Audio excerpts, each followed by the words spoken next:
प्रिय विद्यार्थियों, आज हम अपनी पाठ्य पुस्तक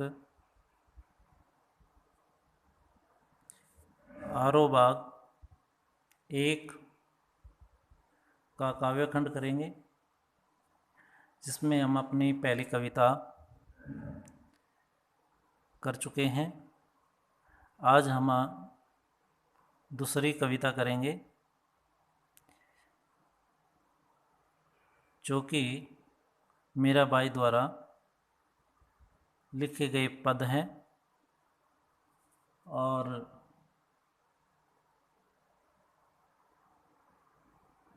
अगर हम बात करते हैं मीराबाई के बारे में, तो मीराबाई भगवान श्री कृष्ण की अनन्य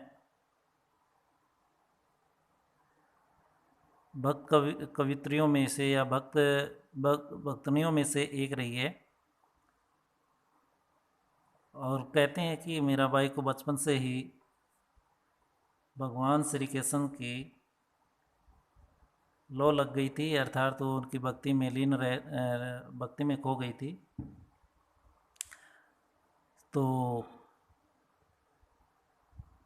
उसके बाद उसका जैसे ही उनका विवाह हुआ, तो 8-10 वर्षों के बाद उनके पति की मृत्यु हो गई और मीरा ने राजसी ठाठ बाट को छोड़ करके संतों के साथ भगवान की भक्ति में लीन हो गई।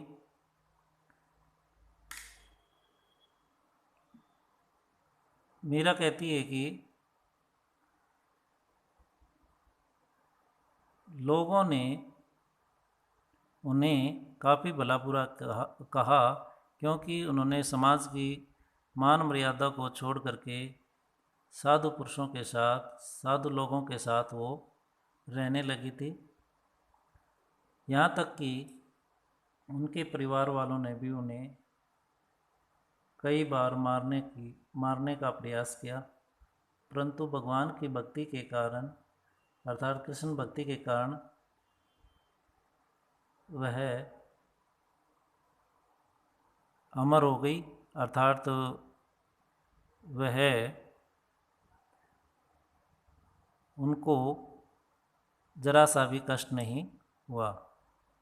तो आज हम मीराबाई द्वारा लिखा गया पहला पद, उसकी व्याख्या करेंगे। देखिएगा।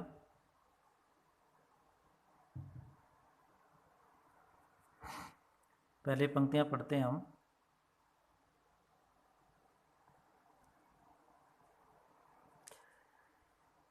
मेरे तो गिरधर गोपाल दूसरा न कोई, जाके सिर मोर मुकुट मेरो पति सोई। छाड़ी दया कुल की कानी, कहा करियो कोई, संतन डिग बैठी बैठी लोक लाज खोई।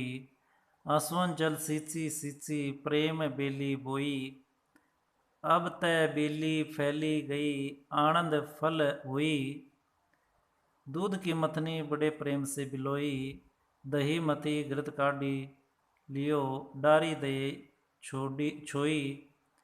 भगत देखी राजी हुई जगत देखी रोई, दासी मीरा लाल गिरधर तारो अब मोही। तो इन पंक्तियों में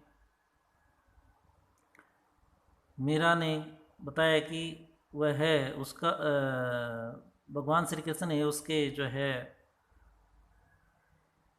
पति हैं। और मीरा कहती है कि उन्होंने लोक लाज को त्याग करके भगवान की भक्ति को अपनाया है, जिससे उन्हें काफ़ी आनंद की अनुभूति होती है। और अंत में मीरा भगवान श्री कृष्ण में लीन होकर अमर तत्व को प्राप्त करना चाहती है। तो देखिएगा। मेरे तो गिरधर गोपाल, मीरा जी कहती है, मेरे तो गिरधर गोपाल, जो गिरिधार गोवर्धन पर्वत को धारण करने वाले भगवान श्री कृष्ण, वही मेरे भगवान है, दूसरा न कोई। मेरे तो गिरधर गोपाल दूसरा न कोई, यानी दूसरा न कोई, दूसरा अन्य कोई नहीं है। क्या भगवान कहिएगा, पति कहिएगा, उन्होंने भगवान श्री कृष्ण को अपना सब कुछ मान लिया था। जाके सिर पर, जिनके सिर पर मोर मुकुट है। मीरा कहती है कि जिनके सिर पर मोर मुकुट है, मेरो पति सोई, यानी मेरा तो पति वही है। कहने का मतलब ये है, मेरे तो गिरधर गोपाल, दूसरा न कोई, मेरा पति तो वही है जिनके सिर पर मोर मुकुट है और अन्य कोई नहीं है। भगवान श्री कृष्ण गिरधर गोपाल का मतलब है कि भगवान श्री कृष्ण के बारे में कहा गया है। आगे देखिएगा, छोड़ी दया कुल की कहानी। मीरा कहती है कि कहा करे कोई, कोई चाहे कुछ कहे, छाड़ी दया छोड़ दी है कुल की कहानी, कुल की मान मर्यादा। लोग कहते हैं मीरा ने तो कुल की मान मर्यादा ही छोड़ दी, यानी त्याग दी। संत डिग बैठी बैठी लोक लाज खोई। और कहते हैं मीरा ने तो संतों में डिग मने बैठ करके लोक लाज को ही खो दिया है, यानी समाज की मान मर्यादा को ही त्याग दिया है। आगे कहती है, आसवन जल सींची सींची। मीरा कहती है कि प्रेम बिल बोई। मीरा कहती है कि मैंने अपनी जो भक्ति रूपी बेल है उसको अपने आंसुओं से सींच करके क्या है उसको बोया है, और अब तब बेल फैली, और अब ये बेल फल फूल करके बड़ी हो गई है, आनंद फल हुई, और इस पर आनंद रूपी फल लगने लगे हैं। ठीक है, आगे देखिएगा,